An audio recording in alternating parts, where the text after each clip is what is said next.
Témoins de Jéhovah. L'organisation qui détruit au nom de Dieu, les témoins de Jéhovah.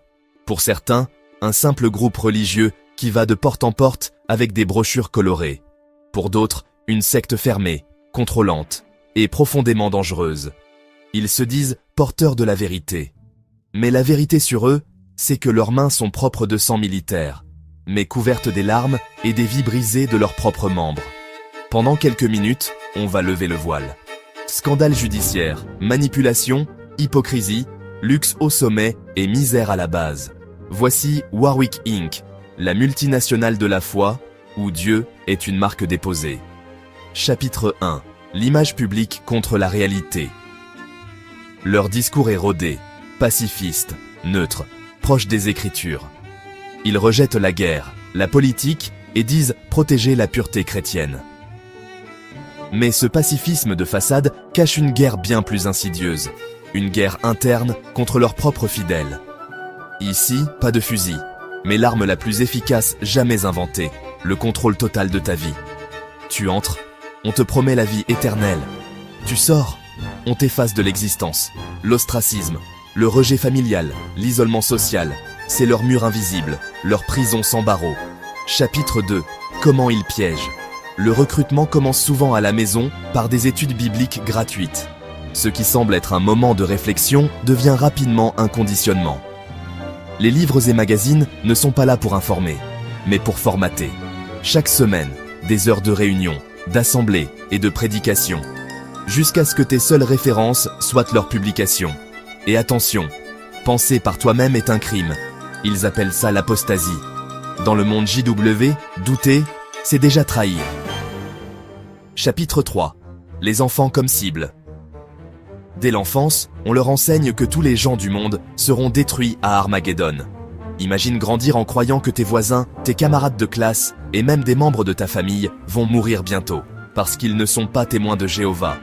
C'est de la peur pure, pas de la foi. Une peur qui isole et qui rend dépendant du groupe. Chapitre 4. Les scandales judiciaires. Première vague. Et derrière la façade morale, une montagne d'affaires judiciaires qui révèlent une culture de dissimulation et de protection des abuseurs.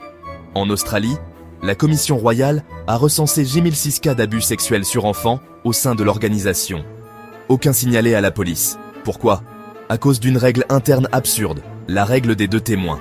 Pour que l'accusation soit retenue, il faut 2 témoins directs du crime. Vous imaginez ? 2 témoins pour un viol. Résultat, les agresseurs restent libres et les victimes réduites au silence. Chapitre 5. Les scandales judiciaires. Deuxième vague. Aux États-Unis, en 2018, dans le Montana, une victime obtient 35 millions de dollars en justice pour non-signalement d'abus. Victoire historique ? Pas vraiment.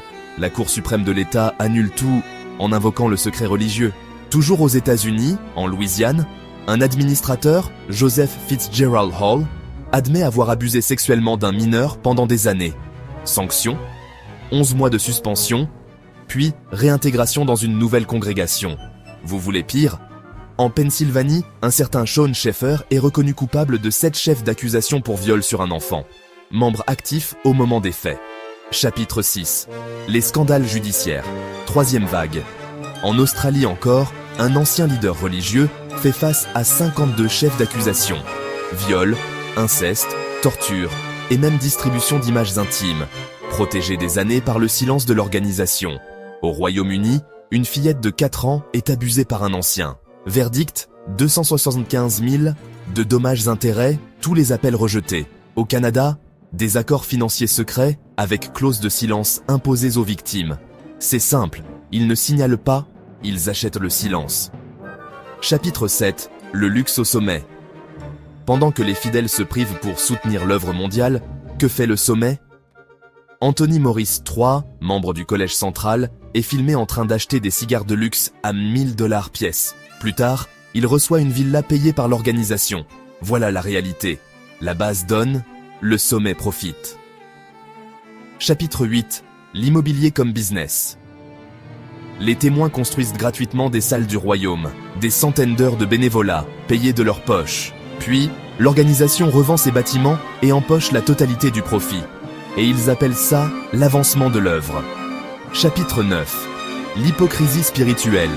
Ils disent « Nous ne faisons pas la guerre », mais à l'intérieur, c'est une guerre froide constante. Ils détruisent des familles entières par l'ostracisme. Ils manipulent les consciences par la peur.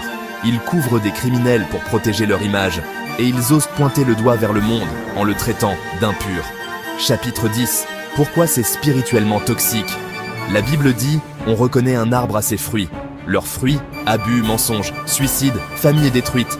C'est l'exact opposé de l'évangile. Peu importe les versets qu'ils citent, leur comportement trahit leur vrai maître. Chapitre 11. Conclusion choc. Les témoins de Jéhovah aiment dire qu'ils sont persécutés. Mais la vérité, c'est qu'ils se détruisent eux-mêmes. Ils ne sont pas rejetés pour leur foi. Ils sont rejetés pour leurs actes. Pas besoin d'être théologien pour voir qu'une organisation qui protège des abuseurs, manipule ses fidèles et profite de leurs sacrifices ne peut pas être guidée par Dieu. Elle est guidée par l'orgueil, l'argent et tout ce que la Bible appelle l'esprit du monde. Alors oui, ils ont raison sur un point. Ce monde est mauvais. Mais eux, ils ne valent pas mieux. Warwick Inc., la multinationale de la foi. Pas d'armes, pas de tanks, juste des dossiers judiciaires et un stock inépuisable de vies brisées. Leur guerre est invisible, mais leurs victimes, elles, sont bien réelles.